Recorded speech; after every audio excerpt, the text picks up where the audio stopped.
میرا سوال یہ ہے کہ میں حافظ قرآن ہوں اور میرے گلی میں میرے گھر کے ساتھ ہی مسجد بھی ہے. میں 5 وقت کا نمازی بھی تھا, نماز بھی پڑھتا تھا باقاعدگی سے. لیکن کچھ عرصہ سے کچھ ایسا ہو گیا ہے کہ میں نماز میں باقاعدگی نہیں رکھ رہا, نماز کے اندر دل نہیں لگ رہا, یا نماز کے ٹائم میں اگر فری بھی ہوں تو میں مینٹلی طور پہ وہ پریپیئر نہیں ہوتا, تیار نہیں ہوتا کہ میں جا کے نماز پڑھ لوں. وہ میرے اندر وہ پہلے والی کیفیت نہیں ہے کہ بے چینی والی کیفیت نہیں ہے. کیا کچھ ایسا ہو سکتا ہے کہ میں وہ دوبارہ سے وہ آ جائے کہ میں نے نماز پڑھنی ہے اور میری نماز جا رہی ہے اور میرے اندر کچھ ایسی, ٹھیک ہے, یا وہ جو دل زنگ آلود ہو گیا ہے وہ کیسے زنگ کو ہٹایا جا سکتا ہے؟ حافظ صاحب ٹھیک ہے, آپ کا سوال سمجھ آ گیا. مجھے جو سمجھ آتی, ساحل صاحب اس کے اوپر ڈیٹیل بات کریں گے. مجھے تو یہ سمجھ آ گئی کہ آپ کا دل جو زنگ آلود ہوا ہے نا, اس کے تھوڑا سا زنگ اتر گیا, اس لیے آپ یہ سوال کر رہے ہیں. باقی ساحل ادیم صاحب آپ کو بہتر بتاتے ہیں. جی الحمدللہ صحیح پکڑا آپ نے. زنگ نہیں ہے, بس مٹی آئی ہوئی ہے. مٹی آئی ہے کیونکہ زنگ تو کافی عرصے بعد آتا ہے. اس کے لیے ریت مار چاہیے, اور ریت مار خود تو بندہ لگائے گا نہیں, بڑا جھکن والا کام ہے. نہیں, میں وہی لگانے لگا تھا ابھی کہ آپ نا سب سے پہلے تو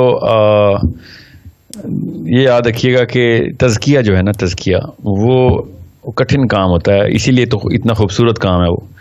تزکیے کے لیے آپ نا سب سے پہلے تو جتنا زیادہ, آپ تو حافظ قرآن ہیں, آپ اس کا تفسیر اور ترجمے کے ساتھ وہ والی آیتوں کو بار بار جب بھی نماز پڑھیں یا نماز کے علاوہ بھی ان آیتوں کا تذکرہ اور ان آیتوں کا اجرا رکھیں اپنے اندر, کہ جو آخرت کے اندر اللہ تعالیٰ کی قربت کی آیتیں, ٹھیک ہے, قربت کی.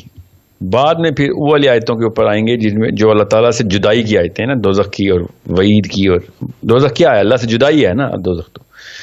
سو اللہ تعالیٰ کی قربت, آخرت کا ذکر جتنا بھی ہے نا, وہ آپ کو آپ کا جو زنگ ہے نا, جو مٹی ہے, وہ جھاڑ دے گی. کیونکہ ہمیں تو آخرت بہت اچھی طریقے سے سمجھائی جاتی ہے, مسلمان ہیں. دوسرا یہ کہ وہی بات ہے, پروکیسٹینیشن کی وجہ سے وہ والے کام, 2 طرح کے کام ہوتے ہیں اسلام میں, ایک وہ جس پہ جان جاتی ہے اور ایک وہ جس میں مال یا وقت جاتا ہے. ٹھیک ہے, تو نماز تو وہ کام ہے جس میں جان تو نہیں جاتی نا, مال یا وقت جاتا ہے. تو دونوں کاموں میں اس کو پروکیسٹینیشن ہو سکتی ہے. غزوہ تبوک پہ صحابی جب نہیں گئے تھے کیونکہ فصلوں کا ٹائم تھا, تو اصل میں وہ جان اور مال دونوں کے اوپر پروکیسٹینیٹ کر گئے تھے. تو اللہ تعالیٰ نے پھر, ہمیں پتہ ہی ہے پھر کیا ہوا ان کے ساتھ, اور پھر کس طریقے سے ان کی توبہ قبول ہوئی. تو آپ کے کیس میں تو پروکیسٹینیشن آ رہی ہے, تو پروکیسٹینیشن تو سمپل وہی بات ہے, you are addicted to your current little chores of life. Chores کا مطلب ہے وہ والے کام جو کہ لامعنی سے ہوتے ہیں, بس بندہ سستی میں ڈوبا ہوتا ہے, اور لیتھارجی فٹیگ پہ فٹیگ آ رہی ہوتی ہے, کون کرے گا اب, یا بعد میں کر لوں گا. یہ سارے کے سارے کام آپ کے لائف سٹائل کو ریپرزینٹ کر رہے ہیں. اس کو پھر میں بتا رہا ہوں, ہارڈ لائف کے اندر لانا تھوڑا پڑے گا اپنے آپ کو. ہمیں یہ موبائل اور یہ ساری کی ساری چیزیں کچا کھا رہی ہیں. ہم نماز بنی ہی اس کیمیکل کو ریگولیٹ کرنے کے لیے, ماڈیولیٹ کرنے کے لیے تھی. اسی کیمیکل کو نفس کہتے ہیں. اس کیمیکل مطلب نفس اس کیمیکل کے اوپر بھی بہت اچھے طریقے سے سمجھ آتا ہے.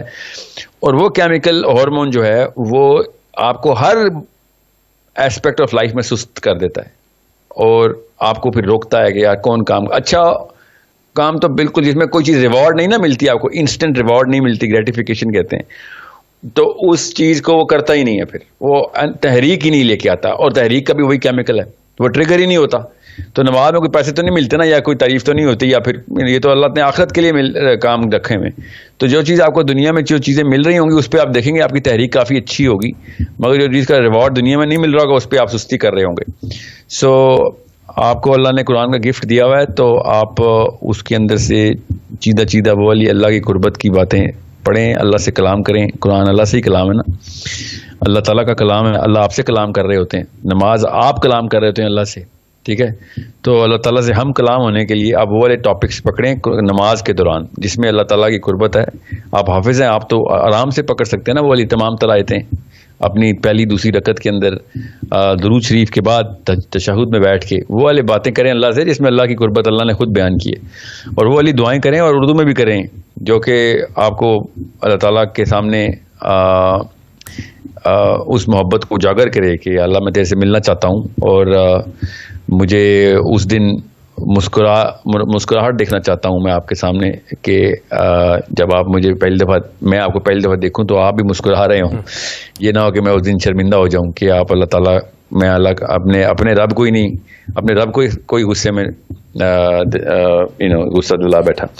تو آپ بات کر رہے ہیں ٹھیک ہے, یہ دوبارہ نماز پڑھنے لگ جائیں گے, اچھی بات ہے کیونکہ انہوں نے سوال پوچھے, اٹ مینس کہ یہ پڑھنا چاہتے ہیں. اور اسی طرح بڑے لاکھوں لوگ ایسے ہیں جو کہ نہیں کر رہے لیکن انہیں پتا ہے کہ وہ نہیں کر رہے, کرنا چاہتے ہیں, ہیمر نہیں ہو رہا, پہلا وہ جو قطرہ ہے بارش کا وہ نہیں ہو رہا.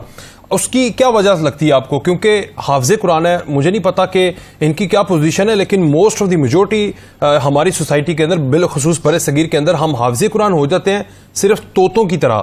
ہمیں وہ پتہ نہیں ہے کہ اس کے اندر کیا لکھا ہے. اگر اس کے اندر ہمیں از پر اسی طرح ترجمہ یاد ہو اور وہ ہیمر ہوتا رہے ہمیں, تو شاید ہمیں یہ بارش کے قطروں کی آپ سے یا مجھ سے پوچھنے کی ضرورت نہ پڑے. وہ بارش کا قطرہ تو اللہ تعالیٰ نے خود قرآن پاک میں رکھ دیا ہے, ہم اس کا ترجمہ نہیں یاد کر پاتے. نہیں, یاد کرنے کی ضرورت نہیں ہوتی ترجمے کو نا. حافظ کو اگر عربی سیکھ لے نا, وہ عربی سیکھ لے بس, تو ترجمے کی ضرورت نہیں. حافظ کا قرآن پہلے سے ہے, عربی اس کو آ گئی, اس کے پاس پورا کا پورا اللہ تعالیٰ کا بیان آ گیا اس کے اندر. تو وہ اگر عربی سیکھ لینا تو سب سے بڑا کام کر سکیں گے, وہ اپنے لیے بھی اپنے تمام رعیت کے لیے بھی. تو یہ تذکرہ جو ہے نا, میں اسی لیے کہہ رہا ہوں کہ وہ والی آیتوں کا تذکرہ کریں, اجرا کریں کہ جس میں آخرت کا بیان ہے, تاکہ دل جو ہے نا وہ پگھل جائے. آخرت کے بیان کے علاوہ کہیں سے بھی دل پگھلانے کا کوئی اور سائنٹیفک اصول نہیں ہے دنیا کے پاس, کسی کے پاس. سو جب آپ آخرت کا بیان پڑھتے ہیں قرآن پاک میں, تب آپ کو پتہ چلتا ہے نا قیامت جب آ رہی ہوگی یا آ جائے گی, اس کے بعد کیا ہوگا, پھر دوزخ میں کیا ہوگا, جنت میں کیا ہوگا, اللہ تعالیٰ کس طریقے سے نوازیں گے, اپنے آپ کا دیدار کروائیں گے اور اپنے قربت میں بٹھائیں گے, تو کیا ہوگا. وہ فیلنگ تو نا, اور زیادہ سے زیادہ سوچ بچار کریں. تعالیٰ نا افلا یعقلون, یہ نہیں سوچتے, اس کا مطلب یہ ہے کہ اللہ سے دور ہو جاتے ہیں, سوچتے ہی نہیں ہیں. کس پہ نہیں سوچتے؟ قرآن پاک پہ تدبر نہیں کرتے. تو یہ ایک معاملہ ایسا ہے کہ جس کی وجہ سے تمام تر تھراپیز ایک طرف اور قرآن کی تھراپی ایک طرف. تو یہ سارا معاملہ ٹھیک ہو جائے گا اگر ہم کانشیس تذکرہ کریں گے ان تمام معاملات کا. اللہ تعالیٰ نے آخرت کی آیتیں 8 سال تک, پہلے 8 سال تک قرآن صرف آخرت نازل ہوتی رہی, اور جیسے ہی 8 سال آخرت نازل ہوئی پورا عرب تیار ہو چکا تھا. پھر 8ویں سال کے بعد احکامی آیتیں آئیں تو لوگوں نے ایک سیکنڈ میں احکام پورے کے پورے لائف میں اپلائی کر دیے. ایک سیکنڈ میں شراب اٹھا کے پھینکی, 1 سیکنڈ میں پردہ کیا, 1 سیکنڈ میں نمازیں جاری ہوئیں. سو وہ کیسے ہو؟ پہلے آخرت کا کانسیپٹ اللہ تعالیٰ نے ڈٹرمن کروا دیا تھا اندر, تو ہمارے یہاں نہیں ہوتا نا وہ. بس